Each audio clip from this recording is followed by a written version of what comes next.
Hello students, welcome to our YouTube channel Arihant Vatsal academy.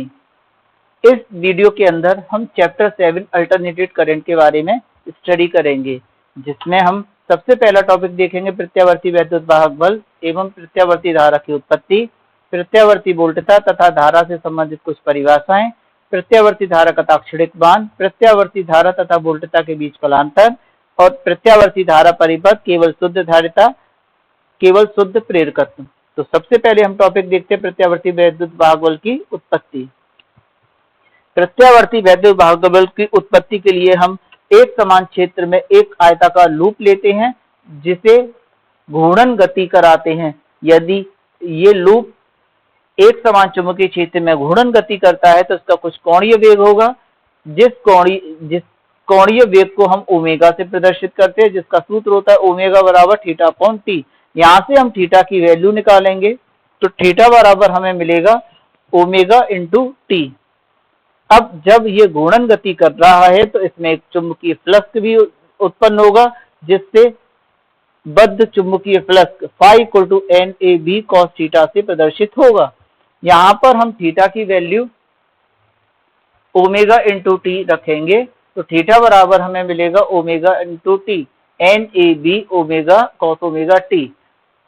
इसके पश्चात Faraday के द्वितीय नियम का हम उपयोग करेंगे, जिसके कारण प्रेरित वैद्युत वाहक बल चुंबकीय फ्लक्स में परिवर्तन की दर के बराबर होता है। तो यहाँ हम फाई की वैल्यू रखेंगे NAB cos ओमेगा टी। यहाँ से टी के सापेक्ष cos का अवकलन होगा। टी के सापेक्ष cos का अवकलन करने पर हमें मिलता है साइन ओमेगा टी। यहाँ से ओमेगा रखा हुआ है, इसलिए ओमेगा गुणा में हो जाएगा NAB ओमेगा। ये हमारा इसकी एक वैल्यू मानेंगे, जिसे E0 से प्रदर्शित करेंगे। E0 इसको समीकरण 1 देंगे। E0 यहाँ पर NAB ओमेगा एक प्रेरित वैद्युत वाहक बल का अधिकतम मान होता है, जिसे शिखर मान कहते हैं। इस समीकरण के आधार पर कुछ विशेष स्थितियां बनेंगी। इस समीकरण को याद रखना, खासकर इस साइन ओमेगा टी को। आइए देखते हैं विशेष स्थितियां कौन सी होती हैं। यहाँ चित्र में आपको 1, 2, 3, 4, 5 स्थितियां दी हैं। क्रमशः हम पांचों स्थितियों को देखेंगे। पहली स्थिति में देखते हैं, यदि कुंडली का तल, ये जो ग्रीन लाइन से दिया हुआ ये कुंडली का तल है और रेड लाइन से यहाँ पर फ्लक्स रेखाएं दी हुई हैं। कुंडली का तल चुंबकीय फ्लक्स रेखाओं के लंबवत है, अतः थीटा बराबर कितना है ओमेगा टी। तो इनके बीच में कोण कितना होगा 0 डिग्री। क्यों? क्योंकि कोण हमेशा अविलंब से नापे जाते हैं। तल अगर क्षेत्र रेखाओं के लंबवत है तो इसका अविलंब क्षेत्र रेखाओं के समांतर होगा। इस स्थिति में प्रेरित वाहक बल कितना होगा 0, यानी इस स्थिति में कोई भी प्रेरित वाहक बल उत्पन्न नहीं होगा। दूसरी स्थिति में कुंडली का तल हम क्षेत्र के समांतर कर देते हैं। हम क्षेत्र के समांतर करते हैं, अर्थात थीटा की वैल्यू कितनी होगी 90। थीटा यानी ओमेगा टी, और साइन ओमेगा टी की जगह पर आप 90 रखोगे तो साइन 90 की वैल्यू 1 होती है। इस स्थिति में प्रेरित वाहक बल कितना होगा अधिकतम होगा। देखिए यहाँ पर चित्र में देख रहा है, यहाँ से रेखा चालू हो रही है, धीरे धीरे धीरे बढ़कर यहाँ 90 डिग्री पे कितनी हो रही अधिकतम। तो यहाँ अधिकतम होगा 90 डिग्री पर। इसके पश्चात हम देखेंगे तीसरी स्थिति। तीसरी स्थिति में कुंडली का तल चुंबकीय फ्लक्स रेखाओं के लंबवत है। देखिए तीसरी स्थिति ये है, लेकिन कैसी है विपरीत दिशा में, विपरीत दिशा में है। तो इस स्थिति में भी प्रेरित वाहक बल हमारा कैसा होगा 0 होगा, यानी न्यूनतम होगा। चतुर्थ स्थिति में कुंडली का तल चुंबकीय फ्लक्स रेखाओं के लंबवत, लेकिन कैसा है विपरीत दिशा में। देखिए पहले यहाँ DC ऊपर था, यहाँ पर बिल्कुल विपरीत है, यहाँ AB आया, तो अर्थात थीटा इक्वल टू कितना होगा 270 डिग्री। इस स्थिति में भी प्रेरित वाहक बल हमें अधिकतम मिलेगा, लेकिन पहली स्थिति के जो 90 डिग्री पे मिला था ऊपर की ओर, यहाँ मिलेगा हमें विपरीत दिशा में, यानी इसकी दिशा परिवर्तित हो जाएगी। पांचवी स्थिति में कुंडली का तल चुंबकीय फ्लक्स रेखाओं के समांतर होगा। समांतर मतलब प्रथम स्थिति जैसा, तो यहाँ भी प्रेरित वाहक बल नहीं मिलेगा। अधिकतम प्रेरित वाहक बल यानी वाहक बल 0 होगा। मतलब 0 से लेके 190 डिग्री तक प्रेरित वाहक बल का मान बढ़ता है, 90 डिग्री से 180 तक प्रेरित वाहक बल का मान घटता है, 0 हो जाता है। फिर 180 से 270 तक प्रेरित वाहक का मान बढ़ता है, लेकिन किंतु विपरीत दिशा में, और 270 से 360 तक प्रेरित वाहक बल का मान कम हो जाता होता है। इस प्रकार पूरे एक चक्र में प्रेरित वाहक बल की स्थिति बताई गई है। आइए अब देखते हैं प्रत्यावर्ती धारा से संबंधित कुछ परिभाषाएं। सबसे पहले देते प्रत्यावर्ती वोल्टता। प्रत्यावर्ती वोल्टता की बात करेंगे, ऐसी वोल्टता जो परिमाण व दिशा में समय के साथ आवर्तित रूप से परिवर्तित होती है।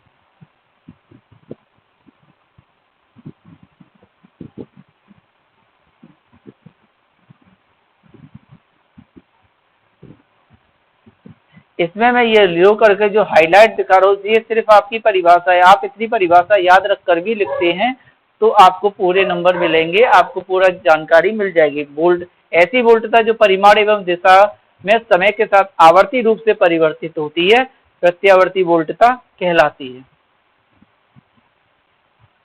इसका समीकरण किससे दिया है? किसी क्षण पर प्रत्यावर्ती वोल्टता V = V0 होती है, जहां पर V0 प्रत्यावर्ती धारा का अधिकतम मान और ओमेगा जो दिया हो कोणीय आवृत्ति होती है। इसी तरीके से प्रत्यावर्ती धारा की परिभाषा है, प्रत्यावर्ती धारा ऐसी धारा जो परिमाण व दिशा में समय के साथ आवर्ती रूप से परिवर्ती होती है। इतना बताना काफी है, प्रत्यावर्ती धारा कहलाती है। और इसका समीकरण भी किससे देते हैं? I = I0 sin ωt से देते हैं। यहाँ पर I0 प्रत्यावर्ती धारा का अधिकतम मान होता है और ओमेगा कोणीय आवृत्ति है। इसके बाद हम दूसरी परिभाषा देखते हैं, आयाम या शिखर मान। चित्र में आपको एम्पलीट्यूड दिख रहा होगा, एम्पलीट्यूड मतलब आयाम, यानी किसी के अधिकतम मान को, यानी वैद्युत वाहक बल के अधिकतम मान को, उसको वैद्युत वाहक बल का ये अधिकतम मान है, यहाँ पर उसका क्या होगा? आयाम। जैसे किससे लेते हैं? V0 से प्रदर्शित करते हैं। इसी प्रकार से प्रत्यावर्ती धारा के अधिकतम मान, यही अगर धारा की बात करें तो उसके अधिकतम मान को हम किससे करते हैं? शिखर मान से प्रदर्शित करते हैं, I0 से प्रदर्शित करते हैं। आवर्तकाल की बात करेंगे, प्रत्यावर्ती धारा या वैद्युत वाहक एक पूर्ण चक्र करने में, यानी एक पूर्ण चक्र करने में लगा समय आवर्तकाल होता है। अब चाहे कोई भी उससे आगे लगा दीजिए, अगर प्रत्यावर्ती धारा है तो प्रत्यावर्ती धारा एक पूर्ण चक्र पूर्ण होने में लगा समय उसका आवर्तकाल कहलाएगा। और वैद्युत वाहक बल है तो वैद्युत वाहक बल लगा दीजिए कि एक पूर्ण चक्र पूर्ण होने में लगा समय उसका आवर्तकाल कहलाता है। आवर्तकाल को हम हमेशा कैपिटल T से लेते हैं, जिसको लेते हैं 2π/ω। आवृत्ति प्रत्यावर्ती धारा या वैद्युत वाहक एक सेकंड में जितने पूर्ण चक्कर कर लेती है, एक सेकंड में जितने पूर्ण चक्कर कर लेगी उसे उसकी आवृत्ति कहते हैं। आवृत्ति ये V नहीं है, ये न्यू है। न्यू = 1/T, यानी न्यू बराबर कितना होगा? 1/T।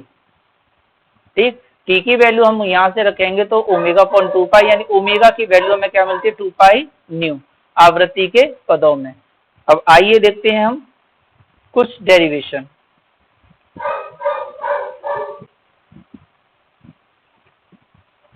प्रत्यावर्ती धारा का वर्ग माध्यमूल मान। अब सबसे पहले इसमें डेरिवेशन है हमारा प्रत्यावर्ती धारा के औसत मान तथा शिखर मान में संबंध। हम किसकी बात करेंगे? सिर्फ अर्ध चक्र के लिए।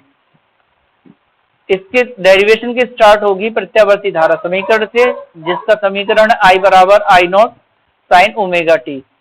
अब जब हम धारा प्रवाहित करते हैं तो इसमें कुछ आवेश भी प्रवाहित होगा, जिसे हम अल्पतम आवेश dq बराबर हम लेंगे I × dt, जैसे धारा समीकरण से लिया है I = Q/T से।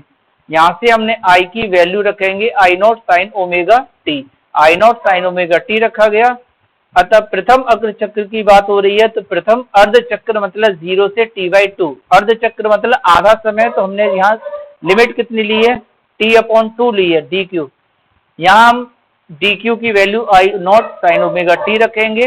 यहाँ ये समाकलन का चिन्ह है, समाकलन किसके सापेक्ष होगा? T के सापेक्ष, तो किसका होगा? sin ωt। साइन का समाकलन होता है हमेशा कॉस, यहाँ होगा minus cos omega T upon omega.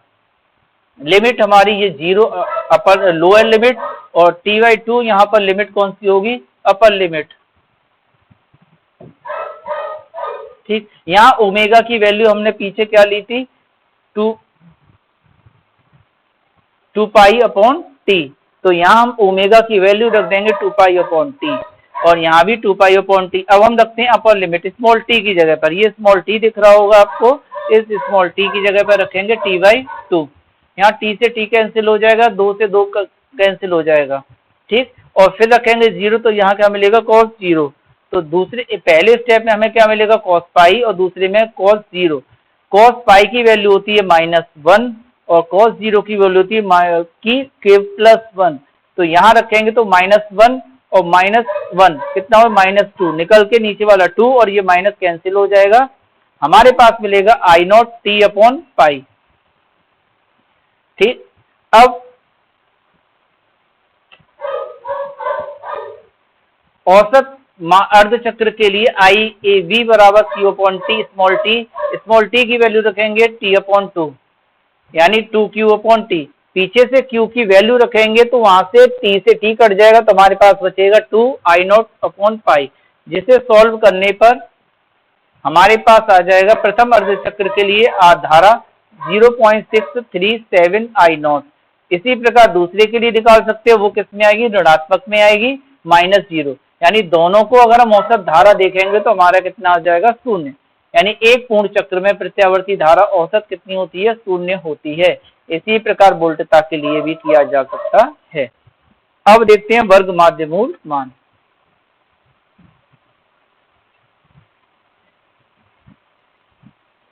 धारा के औसत वर्ग माध्य मान तथा शिखर मान में संबंध, इसके समीकरण की भी स्टार्टिंग हम किससे, I = I0 sin omega T से करेंगे। पूर्ण चक्र के लिए धारा का जो औसत मान वर्ग माध्य मान होता है, औसत वर्ग माध्य मान I/RMS² = 1/t integration 0 to t I² dt।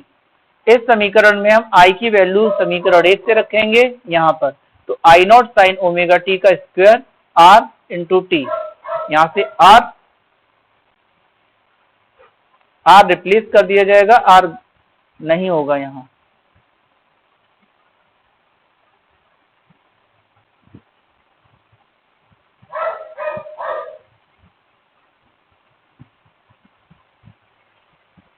ठीक, यहाँ से I² हमने वैल्यू कितनी रखी, I0 sin omega T, I0 sin omega T का स्क्वायर, जिसमें हम आगे बढ़ेंगे तो sin ओमेगा टी, I² हमारा बाहर हो जाएगा, sin² ओमेगा टी की जगह रखेंगे 1 - cos 2 ओमेगा टी अपॉन 2।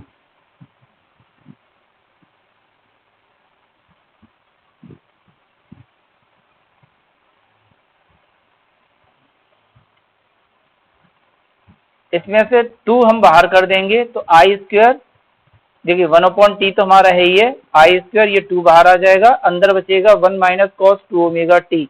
इसका हम करेंगे अलग अलग समाकलन। तो हम पहले इस 1 का इसके सापेक्ष करते हैं तो हमारे पास क्या मिलेगा, क्योंकि ये 1 है, कांस्टेंट है, किसी भी कांस्टेंट का समाकलन जिसके सापेक्ष करते हैं वही संख्या मिलती है। तो हमने किसके सापेक्ष किया, t के सापेक्ष, तो हमें क्या मिला, t। ठीक, तो यहाँ क्या हो जाएगा, हमें t मिला हुआ है, cos का हमेशा समाकलन क्या होता है, साइन होता है, तो साइन 2 ओमेगा टी, और 2 ओमेगा टी हमें कहाँ मिलेगा, अपॉन के अंदर। अब हम लिमिट रखेंगे इनकी। अब मैं ओमेगा की जगह पर यहाँ क्या रखूंगा, 2 पाई अपॉन टी। अगर ओमेगा की जगह पर 2 पाई अपॉन टी रखता हूं,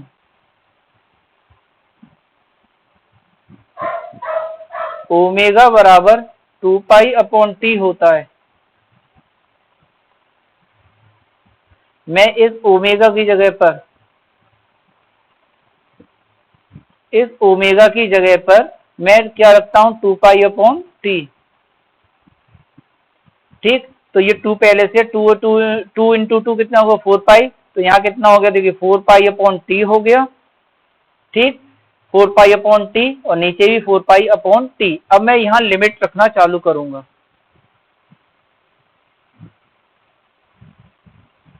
वही चीज है यहाँ पर। अब मैंने सबसे पहले वाले में ये रखी अपर लिमिट, तो t की जगह क्या हो जाएगा t, और 0 की जगह क्या हो जाएगा t माइनस 0। दूसरे में भी यही लिमिट रखूंगा, t से t कैंसिल हो जाएगा, ठीक, और 0 यहाँ साइन 0। तो यहाँ देखिए साइन t से t कैंसिल होगा, साइन 4 पाई की वैल्यू 0 होती है और साइन 0 की वैल्यू 0, तो ये पीछे वाला स्टेप कितना हो जाएगा, 0 हो जाएगा। यहाँ क्या बचा, सिर्फ t हमारे पास, तो हम t को बाहर ले लेंगे, t/2, t से t कैंसिल हो जाएगा, हमारे पास क्या बचेगा, IRMS का स्क्वायर बराबर I²/2।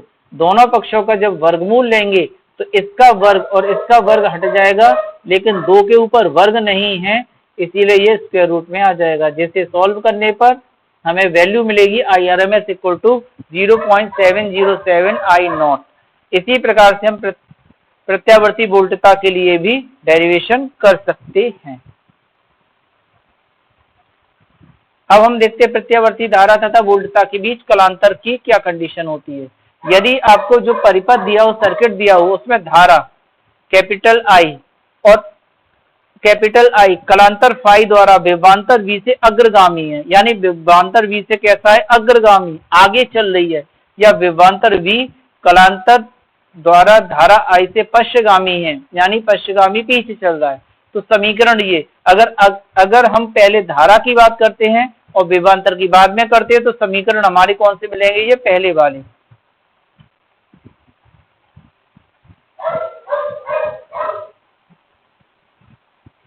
हमें समीकरण मिलेंगे ये पहले वाले, ठीक। किसकी बात करते हैं, अगर हम इस वाले की पहले की बात करते हैं, अग्रगामी की, धारा हम पहले लेते हैं और विभवांतर कब लेते हैं, बाद में। तो हमें समीकरण कौन सी ले जाएंगे, V = V0 sin omega t और I = I0 sin omega t plus phi. अगर हम विभवांतर पहले बोलते हैं और धारा को हम बाद में बोलते हैं, तो समीकरण हमारे कौन से होंगे, ये नीचे वाले होंगे। यानी हमारा जो V होगा वो कितना होगा, ओमेगा t माइनस फाई, और I का जो इक्वेशन होगा वो कैसा होगा, I0 sin ओमेगा t। और चित्र में भी आपको साफ दिख रहा होगा, ये लाइन विभव की है जो 0 से यानी पहले स्टार्ट होती है, और ये लाइन धारा की है जो उससे पहले स्टार्ट हो रही है। विभव हमारा कहाँ पर है, बाद में, और धारा कैसी है, आगे, यानी यहाँ से कैसा हो रहा, आगे, और धारा के से नजर से देखेंगे तो विभव कैसा है, पीछे, ठीक। इसी प्रकार से अगर यदि सर्किट में धारा और विभवांतर कैसा है, पश्चगामी, अगर हम धारा I फाई द्वारा कैसा है, विभवांतर पश्चगामी है, या विभवांतर कलांतर फाई द्वारा धारा I से कैसे, अग्रगामी। अगर हम धारा I लेते हैं और विभवांतर बाद में बोलते हैं और पश्चगामी है, तो समीकरण कौन सा मिलेगा, ये वाले, ठीक। और अगर विभवांतर पहले बोलते हैं, धारा बाई बोलते तो कैसा होगा, अग्रगामी, तो समीकरण कौन से मिलेंगे, ये वाले। मतलब हमारे समीकरण हमारे बोलने पर निर्भर करते हैं, हम किसको पहले और किसको बाद में बोलते हैं, उस आधार पर अग्र और पश्च होगा। अब इस चित्र में देखते हैं, ये विभवांतर है, ये धारा है। अब यहाँ देखेंगे विभवांतर बोला, धारा कैसी है, अग्रगामी, विभवांतर अग्रगामी है धारा से, देखो धारा का पीछे है और विभव का आगे है। इसी प्रकार से देखेंगे धारा विभव से कैसी है, पश्चगामी, ठीक। तो ये चीजें याद रखना, इस दोनों चीजों को इम्पोर्टेंट हैं, आपके डेरिवेशन में भी उपयोग आएंगी। अब हम देखते हैं केवल प्रत्यावर्ती परिपथ, जिसमें केवल हमारा क्या लगा हुआ है, शुद्ध धारिता लगी हुई है, कैपिटल C, संधारित्र लगा हुआ है। इसका प्रत्यावर्ती वोल्टता समीकरण क्या है, V = V0 sin omega t। तो प्रत्यावर्ती वोल्टता समीकरण हमारे सामने है, V = V0 sin omega t। जब हम इसमें विभव देंगे तो कुछ न कुछ आवेश होगा, तो C बराबर क्या होगा, Q/V से हम क्या निकालेंगे, इसके अंदर आवेश, Q बराबर C × V0। V0 की वैल्यू हम समीकरण 1 से यहाँ रखा है, V0 sin ओमेगा t। किंतु जैसे ही विभव उत्पन्न करोगे, धारा प्रवाहित होगी, क्योंकि आवेश में परिवर्तन होगा, तो किसी क्षण धारा I को हम किससे लेंगे, dQ/dt से लेंगे। Q की वैल्यू हमने यहाँ से रखी है C V0 sin omega t। हम d/dt इसका अवकलन यहाँ पर करेंगे।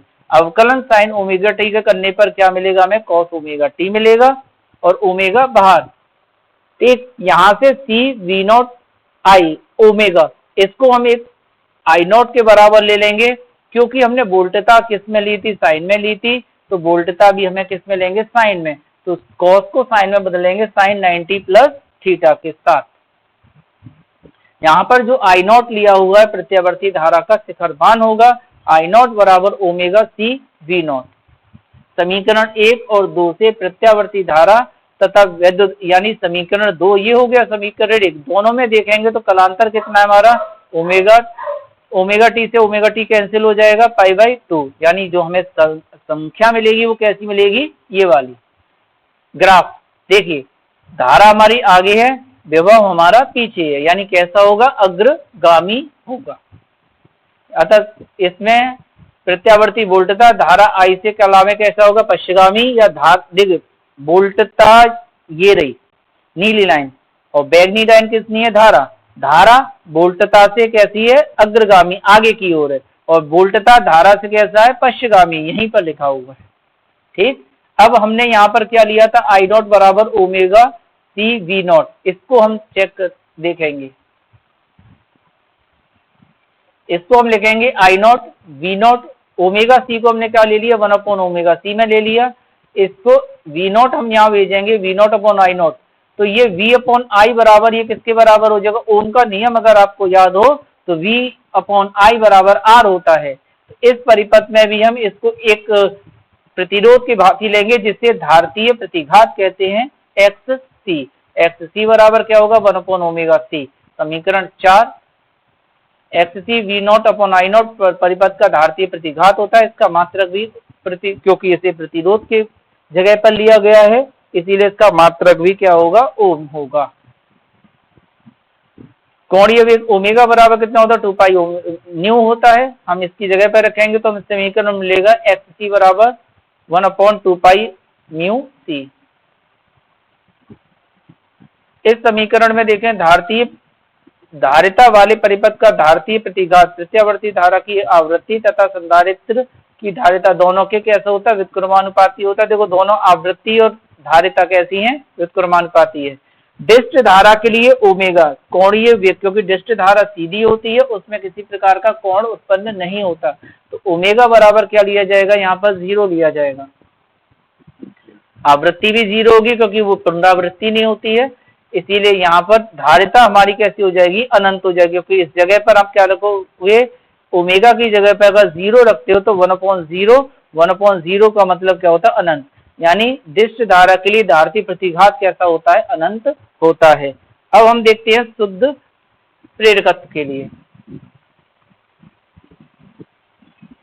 शुद्ध प्रेरकत्व में हम प्रत्यावर्ती वैद्युत वाहक बल जैसे ही लगाएंगे तो इनके सिरों के बीच एक विभवांतर लगाया, विभवांतर लगाने पर इसमें एक धारा प्रवाहित होगी, जिसके कारण एक विपरीत विभवांतर उत्पन्न होगा, v = L/di/dt।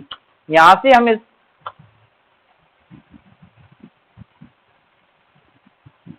di बराबर कितना होगा, v/L, यहाँ से हम di की वैल्यू निकाली है तो v/L ले लिया, v की वैल्यू हमने समीकरण 1 से रखी, v not sine omega T upon L, यहाँ से v नॉट अपॉन एल को हम बाहर ले लेंगे और इस पूरे का समाकलन कर देंगे।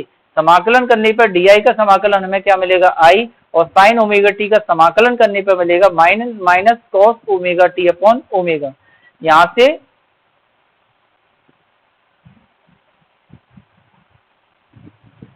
Cos omega T upon omega, यहाँ से कॉस ओमेगा टी को हम ओमेगा को तो हम बाहर कर देंगे, v not upon omega into L, cos omega T क्योंकि माइनस के साथ है इसीलिए हम किस में कन्वर्ट कर देंगे, साइन ओमेगा टी माइनस π/2 इसमें कन्वर्ट किया जाएगा, और v नॉट ओमेगा एल को हम क्या मानेंगे, आई नॉट यहाँ पर होगा धारा का शिखर मान।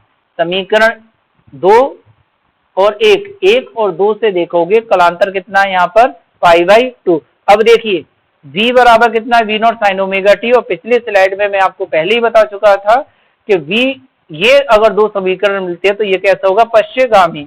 इसमें समीकरण कैसे होंगे देखिए, जो वोल्टेज है वो धारा कैसी है, उससे पश्चगामी है। प्रत्यावर्ती धारा प्रत्यावर्ती वोल्टता से कैसा है, 90 डिग्री पश्च अग्रगामी। वोल्टता देखो आगे है और धारा कैसी है, इससे पश्चगामी पीछे की तरफ है। अगर धारा हम यहाँ लेते हैं, वोल्टता लेते हैं तो इस तरीके से हो जाएगा, और वोल्टता धारा लेते हैं तो कुछ इस तरीके से ग्राफ मिलेगा। अब हमने आई नॉट बराबर क्या लिया था, V naught upon omega L लिया था। इस या हम करेंगे V naught upon I naught omega L. अब ये फिर से ओम का नियम आ जाएगा, V naught upon I naught, तो ओमेगा एल क्या लेंगे, एक प्रतिरोध लेंगे, तो प्रतिरोध इसके लिए क्या होगा, प्रेरण प्रतिघात। प्रेरण प्रतिघात का मात्रक क्या होगा, ओमेगा ओम। ठीक, इस प्रेरण प्रतिघात का मात्रक होगा ओम। किसके बराबर, प्रतिरोध के बराबर, एक्सएल। अगर कोणीय वेग ओमेगा बराबर 2 पाई न्यू होता है तो एक्सएल बराबर का 2 पाई न्यू एल। ठीक, प्रेरण प्रतिघात आवृत्ति और स्वप्रेरकत्व दोनों के कैसे, अनुक्रमानुपाती, यानी जितनी आवृत्ति बढ़ेगी उतना उसका स्वप्रेरकत्व बढ़ेगा। विशिष्ट धारा के लिए ओमेगा बराबर कितना होता है, 0 होता है, न्यू बराबर 0, तो हमारा यहाँ पर प्रेरण प्रतिघात भी कैसा होगा, शून्य होगा विशिष्ट धारा के लिए। इस वीडियो में अब इतना ही है। अगर आपको वीडियो अच्छी लगी हो तो चैनल को सब्सक्राइब करें, लाइक करें, शेयर करें, ज्यादा से ज्यादा बच्चों तक पहुंचाएं ताकि उनको भी पढ़ने में, नोट्स बनाने में आसानी हो। इस वीडियो को आप देखकर आसानी से नोट्स भी बना सकते हैं अपने बोर्ड लेवल के। हमारे इस वेबसाइट पर आप 9th और 10th क्लास के नोट्स भी अपलोड कर सकते हैं। लॉगिन करें, फर्स्ट प्रीव्यू फ्री है, फर्स्ट चैप्टर का प्रीव्यू देख सकते हैं। अगर आपको अच्छा लगे तो उनको डाउनलोड करें।